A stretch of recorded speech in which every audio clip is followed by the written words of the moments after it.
चाँद का मर जाना ही अच्छा होता है, क्योंकि अगर वो नहीं मरती तो वो आपको मार देती हैं। गाली गलौज की सज़ा। हज़रत अबू हुरैरा रज़ियल्लाहु तआला अन्हु फरमाते हैं कि नबी करीम सल्लल्लाहु अलैहि वसल्लम का इरशाद है कि जब मेरी उम्मत आपस में गाली गलौज इख्तियार करेगी तो अल्लाह जल शानहू की निगाह से गिर। रसूल सल्लल्लाहु अलैहि वसल्लम ने इरशाद फरमाया, मोमिन का जी कभी भी खैर की बातें सुनने से नहीं भरता, यहाँ तक कि जन्नत इसका ठिकाना बन जाए। रसूल सल्लल्लाहु अलैहि वसल्लम ने इरशाद फरमाया, बेशक आदमी गुनाहों की वजह से रिज़्क से महरूम कर दिया जाता है। नमाज इशराक की फ़जीलत। रसूल सल्लल्लाहु अलैहि वसल्लम ने फरमाया, जिसने नमाज फ़जर जमात से पढ़ी, फिर बैठकर अल्लाह का ज़िक्र करता रहा यहाँ तक कि सूरज निकल गया, फिर इसने 2 रकअतें पढ़ी तो इसे एक हज और एक उम्रे का सवाब मिलेगा। तौबा का आंसू भी कमाल का आंसू होता है, गिरता ये बाहर है और सफाई अंदर की कर देता है।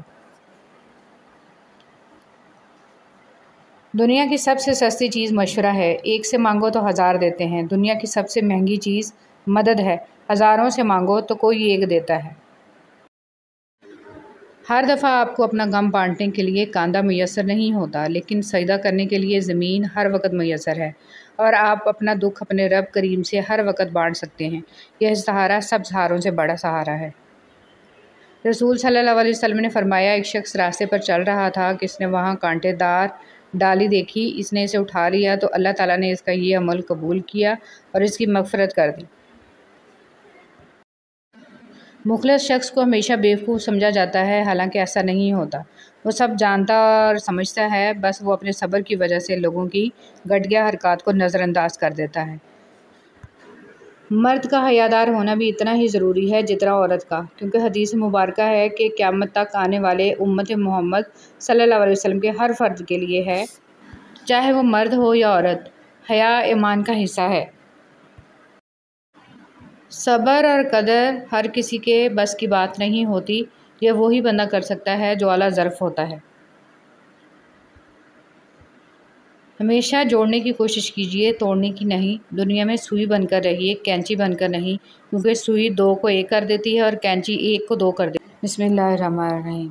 जब आपकी आंखों में बहुत से आंसू जमा हो जाएं, जब किसी से कुछ कहने का हौसला ना हो, तो आप कभी परेशान ना होना, बस अल्लाह की तरफ देखना और उससे एक मोहब्बत भरी नज़र के करम की दुआ करना। बेशक वही तो है जो रोते को हंसा देता है, वही तो है जो बिगड़ी बना देता है, और वही तो है जो डूबी नैया पार लगा देता है। बस उससे उम्मीद रखना, उस पे यकीन रखना। इमाम शाफ़ी रहमतुल्लाह अलैह फरमाते हैं, लोगों की बातें पत्थरों की तरह होती हैं, इनको पीठ पे लाद लोगे तो ये पीठ टूट जाएगी। इनको अपने कदमों तले एक बुर्ज बना लो तो इन पर चढ़ के बुलंद होते जाओ। किसी भी चीज़ के ख़त्म होने से ज़िंदगी ख़त्म नहीं होती। हर बार किसी चीज़ के ख़त्म होने पर अल्लाह से शिकवा करने की बजाय इसका शुक्र अदा करना चाहिए कि इसने हमसे सिर्फ़ एक चीज़ वापस ली, सब कुछ वापस नहीं लिया। हमारे वो अल्फाज भी तोहफ़ा हैं जो दूसरों को आगे बढ़ने का हौसला देते हैं।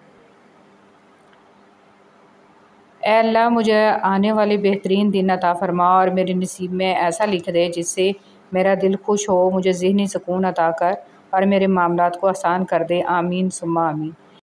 ये जो माएँ होती हैं ना, बहुत अनमोल होती हैं। ये ना हों तो बेटियां बेमोल होती हैं, घर को सूना कर जाती हैं, माएँ जाने क्यों मर जाती हैं। वालदैन और दरख्त बूढ़े हो जाते हैं, लेकिन इनकी छाँव हमेशा घनी होती है।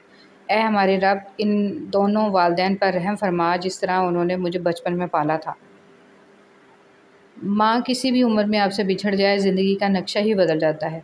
माँ पहली और आखिरी बेहतरीन दोस्त होती है। माँ को खोने का नुकसान कभी पूरा नहीं हो सकता, लेकिन आप इस नुकसान के साथ जीना सीख जाते हो। वो आपसे कभी भी दूर नहीं जाती, हमेशा साथ साथ रहती है, आपकी सोचों में, आपके दिल में। इस बेचैन दुनिया में अगर कोई सुकून में है तो यकीनन इसका ताल्लुक़ अल्लाह से है। ये बात मानी नहीं रखती कि आप कितनी ज़बानें समझ सकते हो, सिर्फ़ दिलों को समझना ही आपको अहम बनाता है। मौलाना जलालुद्दीन रूमी रहमतुल्लाह अलैह।